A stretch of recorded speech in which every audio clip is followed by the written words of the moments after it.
What is the use of teaching theory to computing students if we're not going to show them how to do it in the computer?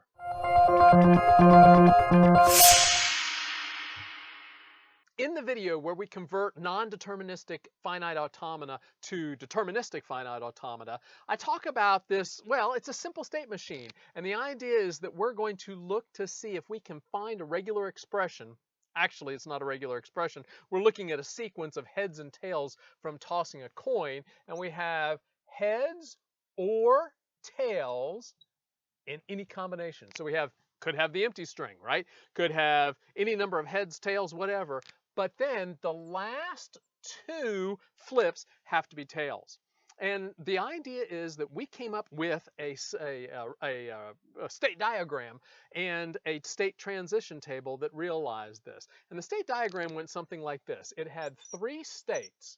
All right, now the first state, the initial state, that state, well, we're just going to call these A, B, and C. This first state right here, turns out this is kind of we don't have any tails states, or we haven't ended in any tails states. If you get one tails, you go to B. If you get a second tails, you go to C, which it turns out is also our final state. Now, in any of these states, if you get a heads, that means that you did not get any of the last sequence to be a tails. I don't know if this is making sense. The idea is that if I keep flipping coins, as soon as I get a heads, I reset back to the initial state. But if I get one tails, I move to I got one tails, I ended with one tails. Now I need to get a second tails in order to complete this sequence. So I've got heads, tails out of A. I've got heads, tails out of B. Actually, out of C, what we do is we say if I get a heads, I reset looking for the two tails in a row. But then if I get tails, any number of tails, I'm going to keep heading back to that state. All right. There was a transition table that we had set up for this too. And that transition table looked like this. So we have the current state, right? And we have A, B, or C. And then we had, if we get heads, where are we going? And if we get tails, where are we going? Well, if we're in A and we get heads, we stay in heads. We stay in A. Turns out, actually, that's true for all of the states. If we're in B, we go to A. If we're in C, we go to A. Any heads is going to bring us back to the initial state. Now, if we get a tails when we're in A, we go to state B. If we get a tails when we're in state B, we go to state C. If we get a tails while we're in state C, we stay in state C. Now, the only thing missing from this transition table is the idea that we have to identify the initial state and we have to identify the final state. All right, so there's our transition table. There's our state diagram. Now, the question is can we come up with a piece of software to simulate this? Now, I'm a dinosaur, so my favorite programming language is either assembly language or C. And a lot of people, assembly language, why would you need to know assembly language? Well, it's kind of nice to know assembly language because all code, regardless of what language you program it in, gets implemented in assembly language. It gets realized it's operating in assembly language. Now, JavaScript, though, is what I'm going to use today, and it may be a surprise to you that I'm going to use JavaScript, but there are a number of reasons why I want to use JavaScript. The most important reason is it's available to everybody without having any installation of an integrated development environment, an IDE, or a compiler, linker, any of the supporting software that it takes to program with many programming languages. All you need is a web browser. That also means that whenever we generate our output, any output we generate in JavaScript realized on a browser screen, well, you can take advantage of all the HTML, wonderful things that you can change with fonts, colors, and so forth. So it's really kind of a way to see instant gratification. This instant change. Okay, I've got this code. Now I want to implement it in a programming language. Let's put it on a web browser. Heck, you could probably even be programming at the dinner table with mom and dad on your phone. There's no full-blown project that needs to be created. We're just going to be creating a little script here. It does have object-oriented programming support not great, but it does have support, so we can implement things like dictionaries and objects and so forth. So it really is a pretty powerful tool. And if you learn JavaScript well enough, you can move on to Node.js, which will give you give you very marketable skills. Now, there is one thing that I think is a benefit, but you may think is a drawback. There's no real debugging support. Yeah, there's a little bit of a debugging support in your browser, but for the most part, you've got to go to old school methods of debugging or finding the problems with your code. Probably not a plus for you, but I think it's a good thing because it makes a better programmer out of you. Even though I will be explaining through the process this idea of of objects and arrays and so forth, it would help if you had at least a basic understanding of programming. This includes data types, arrays, loops, functions, things like that. So it would help if you did have some background in programming before you watch this video. It'll also help if you had an understanding of what an object is and like a key value pair, because some of those things are going to really help us when it comes to implementing this state diagram in software. Are there better solutions to what I'm going to do? Yes, there are. There are better, more, how shall we say, robust ways to implement a state machine in software. But what I'm looking for here is to just show you that even this theory we can realize on the machine. Now, when it comes to representing finite automata on a machine or anywhere, remember there are some things that we need to know. Remember there's the queue. And the queue was the list of states. And so in the case of this guy, we have A, B, C. Those are our states that are available. So we had this set. How are we going to implement that in the software? We also have this thing called an initial state. So we had, initial state. And there could only be one, remember? And so in this case, our initial state is A. It's represented on the diagram with the arrow. It's represented in the transition table with the arrow. So we have to represent the initial state. We also need to represent, remember, the final states. And the final states could be one. In the case here, it is one. It could be multiple ones. It is, as you probably learned in the past videos, it's a subset of Q. But in the case of our system right here, it is just going to be a set with a single element C in it. We also have, and by the way, final states, another term for that was accepting states. We have our input alphabet.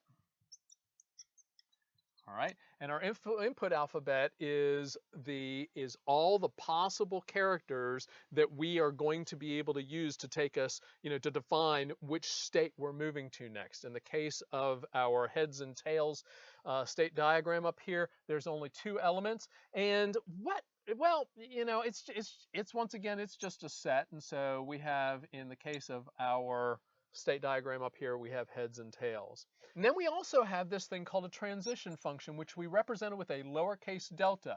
And it took, it was a function, and it took 2 parameters as its input. It took Q, which was the current state, and then it took an input, which is one of the elements from the input alphabet. So we were looking at one of the elements from Q and one of the elements from the input alphabet. You take those 2 together, and they will give you some sort of we'll call it Q prime here, the next state.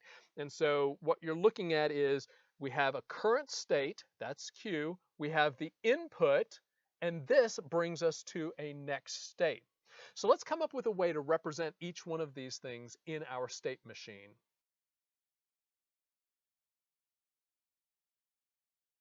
So let's get started with how we're going to represent the states. Now, however we represent the states, we need to remember that we need to have a way to identify the initial state. We need to identify a subset of those states which represent our accepting or final states. And we also need to create the transition function, which is defined in this transition table up here. How are we going to do that? Well, there are a couple of ways we can do this. First of all, we could just, number the states. We could just use an integer in order to represent those states. So we could have 1, 2, and 3, or 0, 1, 2. But the problem is that we have to create additional functions that will make it so that we don't go past the limit or go to negative numbers. You know, we only treat the states as they're existing. And it's also not very descriptive. So let's try something else. Now, we could define something as an object. We could define the states as an object, which is a set of key value pairs. And when I say key value pairs, I mean like a string that relates to a string or an element that relates to another element. For example, name, colon, David. All right. That might get a little bit complicated, so let's try and see if we can't shoot for something in the middle. So what I'd like to do is use an array to represent the states. Now this does two things for us. The first thing it does is it allows us to use, for example, we'll have an array of strings, and so the string will identify the name or the condition that we're currently in, the state that we're currently in. And also arrays, we have all sorts of supporting functions such as length and index of and includes to allow us to be able to determine if certain elements are inside of that array. So for example, we could have we could define a constant, we could call it states or state, and define it as an array. How about, we could just simply do something like A, B, C. Not very descriptive, but it is something that we could use to represent the states. And then what we could do is, for example, the index of this guy is 0, the index of this guy is 1, the index of this guy is 2, and I could define my initial state. I could say, come up with a variable that just simply holds 0 to identify that as the initial state. So there you go. We'll use arrays. We'll represent the initial state with just a constant. Now, what about the representation of the accepting states? Well, for the accepting states, we could also represent it with an array because remember, it's a subset of our states. So I could have a set of accepting states. We'll just call this accepting states. All right. And what I could do is just simply list all the elements from this array that are also in the accepting states. And that way those elements would be directly a subset of this array here. So I could simply say state, what was it? State 2 is our accepting state. And if I had more, I could put comma and put the next state and comma and the next state and so forth. And that would give us the ability to represent now the states, the list of states, the initial state and the accepting states. Now, what about our input alphabet? Well, the input alphabet, well, that could be done just with a string. We could just simply say all the elements, because if you think about it, the input alphabet, those are typically represented as characters. And so we could represent this with a string. So we could have our alphabet, and I'll probably come up with a better name later, and just simply say it's a string containing H and T. Those are the only two. So these are all the elements that we could use to transition from state to state to state. We got one more thing to represent, the transition function. I'm going to clear this board so we can figure out how to do that.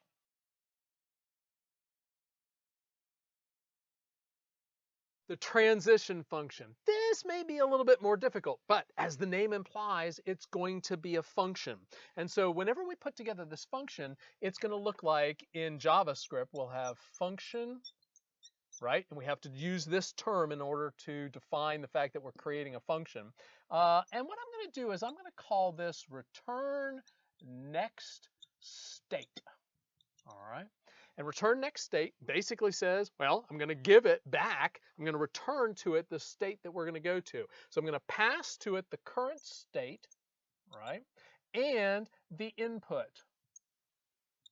All right. So these two things together, the current state and the input, will tell me what next state to return.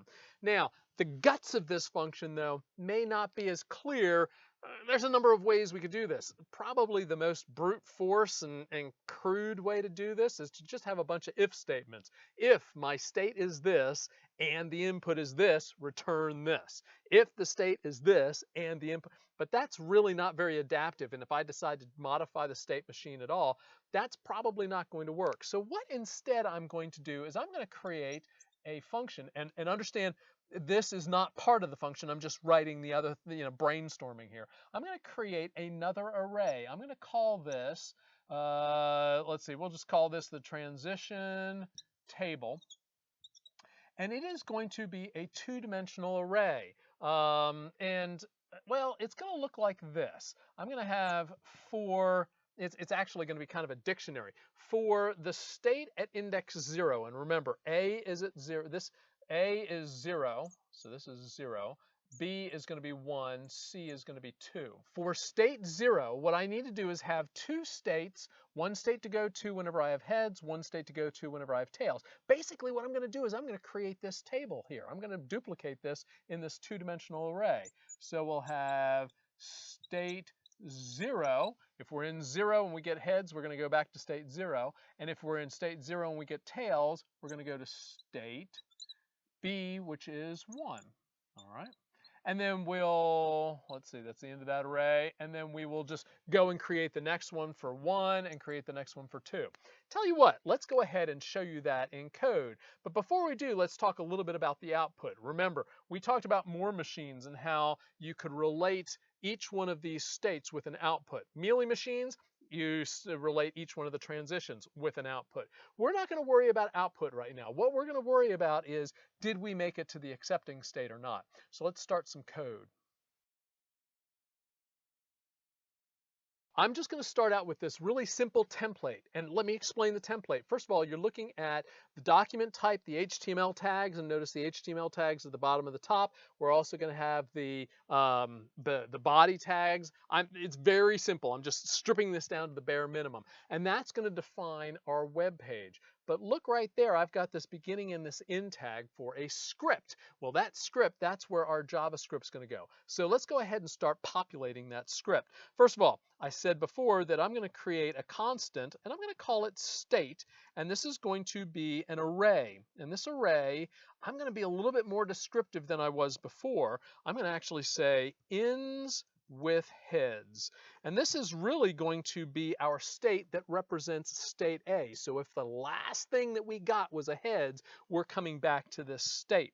Now, let's go ahead and create an ends with 1 tails. And that guy is state B. That's going to bring us to state B. We've had 1 tails, that's it. Now we're waiting for the second tails. And the second tails is going to be ends with 2 tails, right? And that should be our states. Now, I'm going to actually expand on this in a minute, but before I do, let's finish out this state machine. Now, I also said that we are going to create a constant for the initial state. And this is going to take one of the elements from our state array, specifically our first state, which is the index 0, that's going to be our initial state, the one with the arrow into it. We also need to define our accepting states, right? So we've got accepting states, and that's going to also be an array, but it's going to be an array of elements that's a subset of the array state. So this is going to be, let's see, we actually only have state 2 as that's the only element from our from our states that's our accepting state. We also had the input alphabet. Told you I'd come up with a better name for that. And heads and tails. Now, here's the difficult one, the transition table. What is that going to look like? Well, it's going to be a dictionary, which means I'm going to have to figure out what to do whenever I'm in state 0, what to do when I'm in state 1, and what to do when I'm in state 2. All right. And remember, each one of these guys is going to be an array. So I'm going to declare an array for each one of these. Now, I know there's nothing more boring than watching somebody else code, but stick with me. We'll have a working state machine in a minute. So state, if we get heads, we're going to state 0. And in fact, we're going to state 0 from any of the states if we get heads. All right. Now the question is where to go when we get tails. Well, if we're in state 0 and we get tails, if we're in state 0 and we get tails, we go to the, I've got 1 tails. So that one is state 1. If I'm in state 1 and I get a tails, I'm going to state 2, where I've got 2 tails. So go to state 2. If I'm in state 2 and I get a tails, I'm going to state 2. And that should fully define our machine, our transition table here. All right. The next part of this was to come up with that transition function, right? Well, remember, we have to come up with a transition function, and we're going to call this what? Return next state. And it's going to take as its parameters a state and an input. Put our curly braces.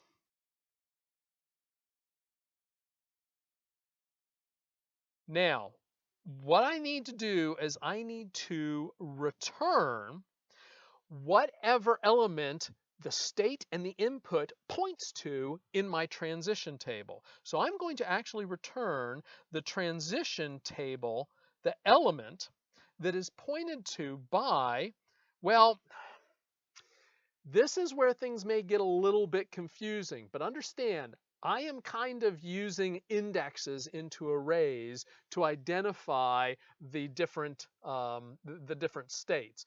But what the state actually is a string that represents, well, I got one, I've ends with a tails, ends with heads, and so forth. So what I'm being passed is a string that says, the last state was a heads, or the last coin toss was a heads. So I am going to access the function index of. So state.index of, and I'm going to pass to it state. Now, when I do this, what's going to happen is state is going to come as a string, the identifier for which state I'm in. And the index of is going to look for the position 0 through 2 where it is. It's going to return that so that I know whether it's a 0, a 1, or a 2 in terms of that transition table. All right, so index of state. And let's see, I'm going to need a second. So that gives me what row I'm in. Now I need to know which column I'm in, heads or tails. I'm going to use the same sort of method. I'm going to take input alphabet dot index of input, and that should give me, that's the whole function. Now notice, the only thing I need to change now, that function itself, that's fine. Now the only thing I need to change is whenever I've got a new state or something, I just need to change those constants. Nothing else needs to be done. Okay, we're sort of there in terms of the general, operation, but we actually need to come up with, well, the code itself, what's going to call this function. So the first thing I'm going to do is I'm going to create a current state. Now the current state is the state that we are in right now, and so that I know as I'm going through my code how I'm moving from state to state to state. At the very beginning, I'm going to initialize to the initial state. So I'm going to set this equal to initial state, right? That's good. Now I also need to get the sequence that I'm going to be checking. So I'm going to just do constants. How about input sequence? And I'm going to make that a string. How about heads, tails, tails, heads, heads, tails, tails, tails, tails, heads. There you go.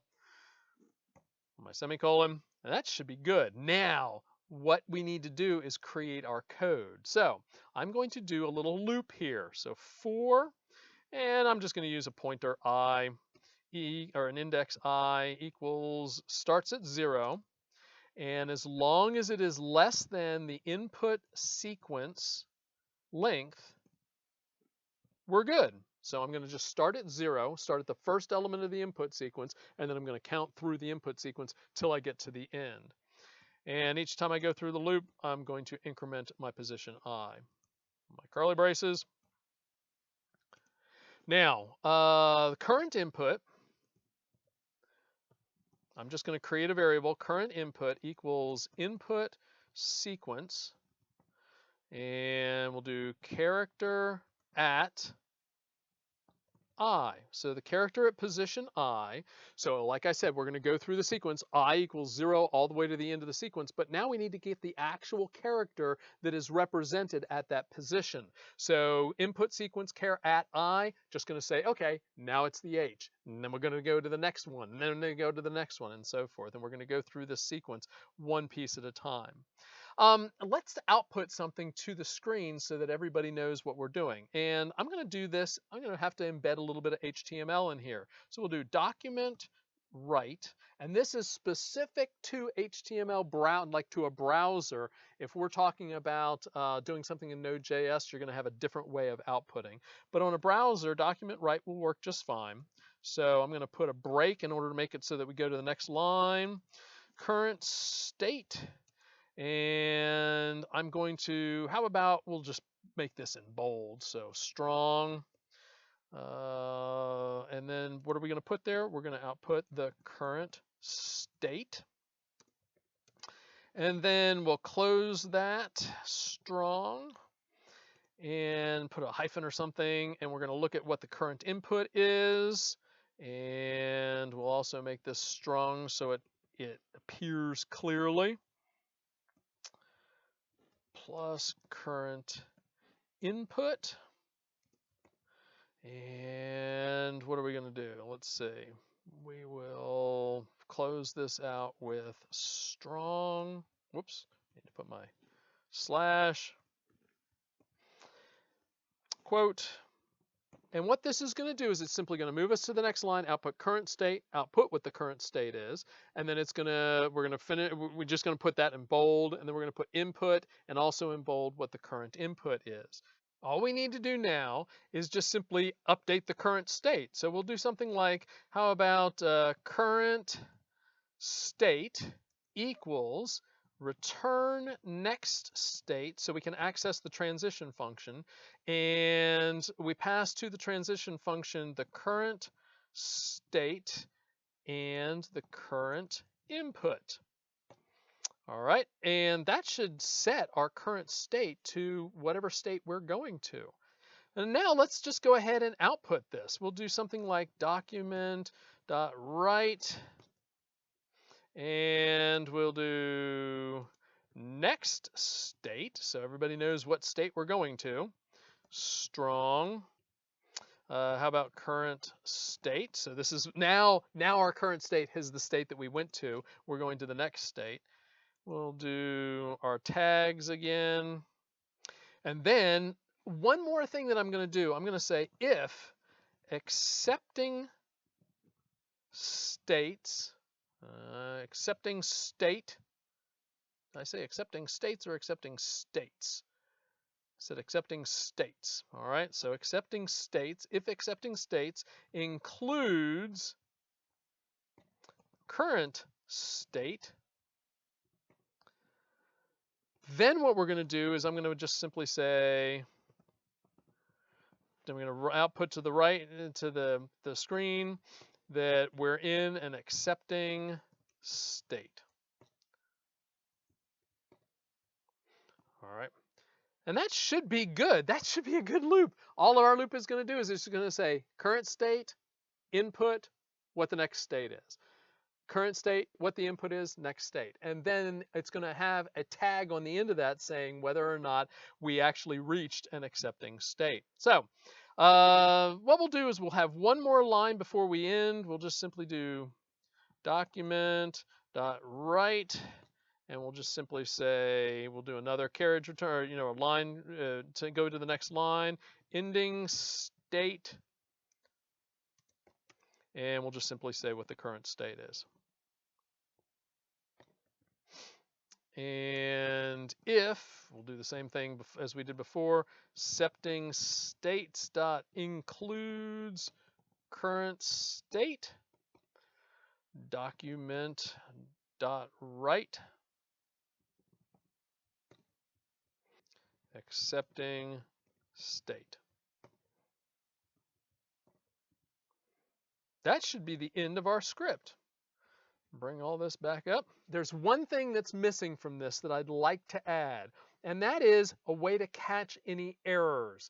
I know that this is not quite as clean as I'd like it to be, but one of the things I'd like to do is come up here and I would like to add an error state. For example, and the key thing that's going to go wrong is if I try and input something that is not in my input alphabet. So for example, if there was a G in there, I want to make sure that the input sequence is clean. So what I'm going to do is I'm going to add a little bit to our constants up here. One of the things I'm going to do is I'm going to add an additional state, and I'm just going to call this error.